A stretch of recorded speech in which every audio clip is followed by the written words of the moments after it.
সংবর্ধিত হলেন ৯ মাসে কোরআনের হাফেজা ৬ বছরের সাবিয়া। নরসিংদীতে ছাত্রদল কর্মীকে গুলি করে হত্যা।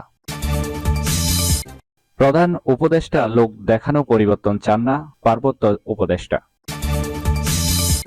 সর্বশেষ জানাবো, সারা দেশে রাতের তাপমাত্রা কমবে আরও। এতক্ষণ শুনছিলেন শিরোনাম, এবার বিস্তারিত। নিয়মিত সংবাদ পেতে অবশ্যই চ্যানেলটি সাবস্ক্রাইব করে রাখুন। পাশাপাশি ফেসবুকে নিয়মিত সংবাদ পেতে অবশ্যই পেজটি ফলো দিয়ে রাখবেন।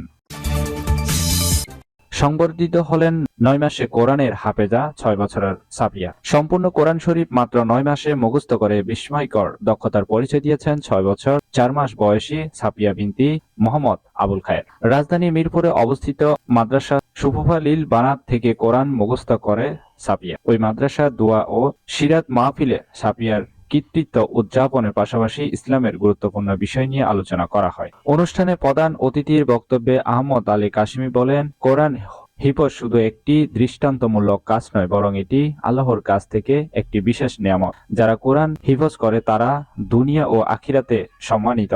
কোরআনের হাফেজেরা জান্নাতে তাদের পরিবারের জন্য সুপারিশ করবেন। এটি মুসলিম পরিবারের জন্য এক বিশাল সৌভাগ্যের বিষয়। কোরআন হিফজের মাধ্যমে একজন ব্যক্তি আল্লাহর সঙ্গে গভীর সম্পর্ক তৈরি করে। এটি শুধু একটি ইবাদত নয়, বরং একটি দায়িত্ব।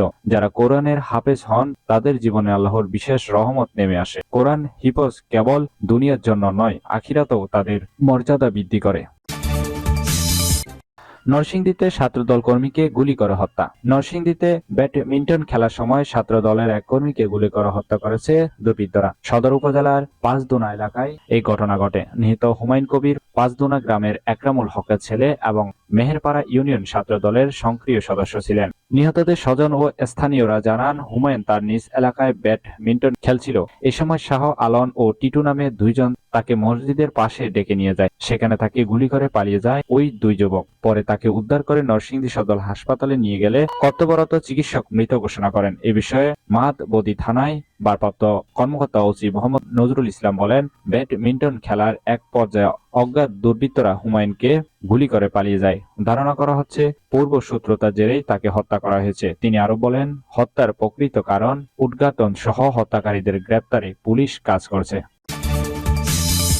প্রধান উপদেষ্টা লোক দেখানো পরিবর্তন চান না, পার্বত্য উপদেষ্টা। অন্তর্বর্তী সরকারের প্রধান উপদেষ্টা ডক্টর মোহাম্মদ ইউনূস শুধু লোক দেখানো পরিবর্তন চান না বলে জানিয়েছেন পার্বত্য চট্টগ্রাম বিষয়ক মন্ত্রণালয়ের উপদেষ্টা সুপ্রদীপ চাকমা। রাঙামাটিতে মুনগড়ের সুবর্ণ জয়ন্তী অনুষ্ঠানের সমাপনী আলোচনা সভায় প্রধান অতিথির বক্তব্যে একথা জানান তিনি। ডক্টর মোহাম্মদ ইউনূস লোক দেখানো পরিবর্তন চান না, উনি এমন একটি পরিবর্তন চান যে পরিবর্তন আমরা সবাই নির্ভয়ে চর্চা করতে পারবো। 5 আগস্টে যে পরিবর্তন এসেছে সেই পরিবর্তনটি সবার জন্য এসেছে, অধিকার সবার জন্য।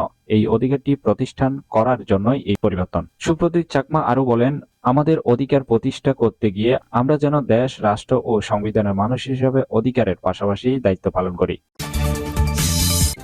সারা দেশে তাপমাত্রা আরো কমতে পারে। সারা দেশে রাতের তাপমাত্রা আরো কমতে পারে। একই সঙ্গে মধ্যরাত থেকে সকাল পর্যন্ত দেশের কোথাও কোথাও হালকা থেকে মাঝারি ধরনের কুয়াশা পড়তে পারে বলে জানিয়েছেন আবহাওয়া অধিদপ্তর। আবহাওয়া পূর্বাভাসে এই তথ্য জানানো হয়। এতে বলা হয়, খুলনা, বরিশাল ও চট্টগ্রাম বিভাগের কিছু কিছু জায়গায় হালকা থেকে মাঝারি ধরনের বৃষ্টি হতে পারে। এছাড়া দেশের অন্যত্র অস্থায়ীভাবে আংশিক মেঘলা আকাশ সহ আবহাওয়া প্রধানত শুষ্ক থাকতে পারে। সারা দেশের রাতের তাপমাত্রা সামান্য হ্রাস পেতে পারে এবং দিনের তাপমাত্রা সামান্য বৃদ্ধি হতে পারে। মধ্যরাত থেকে সকাল পর্যন্ত দেশের কোথাও কোথাও হালকা থেকে মাঝারি ধরনের কুয়াশা পড়তে পারে। এই ছিল এখনকার সংবাদ। নিয়মিত সংবাদ পেতে অবশ্যই চ্যানেলটি সাবস্ক্রাইব করে রাখুন। সজীব চৌধুরী, বাংলা নিউজ 24।